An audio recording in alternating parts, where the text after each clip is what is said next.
इधर new strain मिलने के बाद से देश में हड़कंप मच गया है। लोग पैनिक ना हो, इसके लिए स्वास्थ्य मंत्रालय ने मंगलवार को प्रेस कॉन्फ्रेंस की और यह साफ कर दिया कि आप इससे घबराएं नहीं, केवल सावधानियां बरतें। कोरोना के नए स्ट्रेन मिलने के बाद से ही ये सवाल उठने लगे हैं कि क्या कोरोना वैक्सीन इस नए स्ट्रेन पर कारगर है। ऐसे में चिंता बढ़ाने वाली इस खबर के बीच प्रधानमंत्री मोदी के वैज्ञानिक सलाहकार के विजय राघवन का दावा सुकून देने वाला है। वैक्सीन जो हैं पाइपलाइन पे हमारे देश में और बाहर भी, ये इन वेरिएंट्स जो यूके में हैं और साउथ अफ्रीका में भी आए हैं, इनके अगेंस्ट काम करेगी। तो एक इम्पॉर्टेंट अश्योरेंस है कि इस स्टेज पे वैक्सीन के बारे में फिक्र करने की अभी ज़रूरत नहीं है। उधर वैज्ञानिकों का अनुमान है कोरोना वायरस का जो नया रूप ब्रिटेन में मिला है वो पहले से 70% ज्यादा तेजी से फैल सकता है।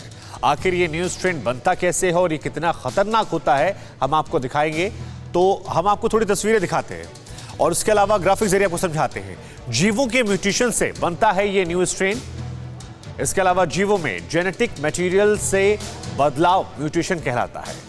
जब कोई वायरस खुद की लाखों कॉपी बनाता है, एक इंसान या जानवर से इंसान में जाता है, तब हर कॉपी अलग अलग होती है। कॉपी में यह अंतर बढ़ जाता है। कुछ समय के बाद एकाएक नया स्ट्रेन सामने आ जाता है। यह साफ है कि कोरोना का एक ही रूप है, इसीलिए सरकार ने भी कहा है कि इससे पैनिक होने की जगह आपको सावधानियां बरतने की जरूरत है ताकि यह वायरस और ज्यादा न फैल पाए। वहीं देश में मिले न्यू कोरोना संक्रमितों के संपर्क में आए लोगों के तलाश में सरकार जुटी है ताकि इस स्ट्रेन को वक्त पर काबू किया जा सके, क्योंकि 25 नवंबर से लेकर 23 दिसंबर के बीच ब्रिटेन से लगभग 33,000 यात्री भारत आए। इनमें से 114 ऐसे थे जो कोरोना पॉजिटिव पाए गए हैं।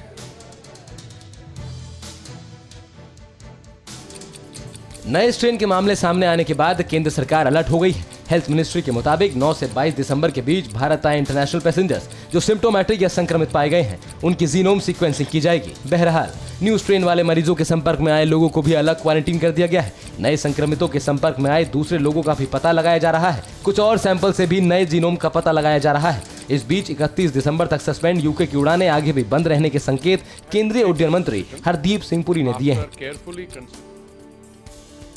उधर फार्मास्यूटिकल कंपनी भारत बायोटेक का बड़ा दावा, बायोटेक की कोरोना वैक्सीन टीका न्यू स्ट्रेन में भी कारगर। भारत बायोटेक के चेयरमैन कृष्णा झला ने यह दावा किया है। तो एक बार फिर आपको बता दें, फार्मास्यूटिकल कंपनी भारत बायोटेक का बड़ा दावा, न्यू स्ट्रेन में भी कोरोना वैक्सीन टीका जो है वो कारगर है। भारत बायोटेक के चेयरमैन कृष्णा इला ने यह दावा किया है। तो एक बार फिर आपको बता दें, बड़ी खबर, नई स्ट्रेन को लेकर भी जो वैक्सीन है वो कारगर होगी और ये बात फार्मास्यूटिकल कंपनी भारत बायोटेक की तरफ से कही गई है। उधर स्वास्थ्य मंत्रालय के मुताबिक पुरुषों पर कोरोना ने सबसे ज्यादा असर डाला है। किस उम्र के लोग ज्यादा प्रभावित हुए हैं, आइए हम आपको आंकड़ों के जरिए समझाते हैं। तो संक्रमितों की अगर बात की जाए तो हम आपको दिखा दें, देखिए यहां पर ये ग्राफिक सामने आ रहा है। अगर संक्रमितों की बात की जाए तो 63% यहां पर पुरुष हैं और 37% यहां पर महिलाएं हैं। इसके अलावा 8% संक्रमित जो हैं वो 17 साल से नीचे हैं। यह भी अपने आप में एक गौर करने वाला आंकड़ा है। 13% संक्रमित ऐसे हैं जो 18 से लेकर 25 साल के लोग हैं। 39% संक्रमित लोग ऐसे हैं जिनकी उम्र 26 से लेकर 44 साल के बीच में आती है। 26% संक्रमित 45 से लेकर 60 साल में हैं, तो 14% संक्रमित ऐसे हैं जो 60 साल या उससे ऊपर के हैं। तो यहां पर अब बात करते हैं एक और बड़ी खबर को लेकर। मुंबई वासियों के लिए एक अच्छी खबर आई है। मई के बाद एक दिन में सबसे कम मौत हुई है। मंगलवार को 6 मौत हुई है और 537 नए केस दर्ज किए गए। इससे पहले 1 मई को 5 संक्रमितों की मौत हुई थी।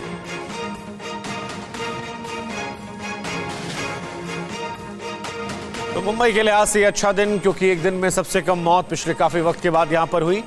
1 मई को 5 संक्रमितों की मौत हुई थी और इस बार 1 मई के बाद सबसे कम मौत 6 यहां पर देखने को मिली। यानी मई के बाद यह सबसे राहत भरा दिन मुंबई वासियों के लिए कोरोना वायरस को लेकर था। मुंबई देश का वो हिस्सा जो सबसे ज्यादा कोरोना संक्रमण का शिकार रहा। बड़े पैमाने पर यहां पर लॉकडाउन किया गया। फिक्र आपकी, सोमवार से शुक्रवार रात 9 बजे सिर्फ TV9 भारतवर्ष पर।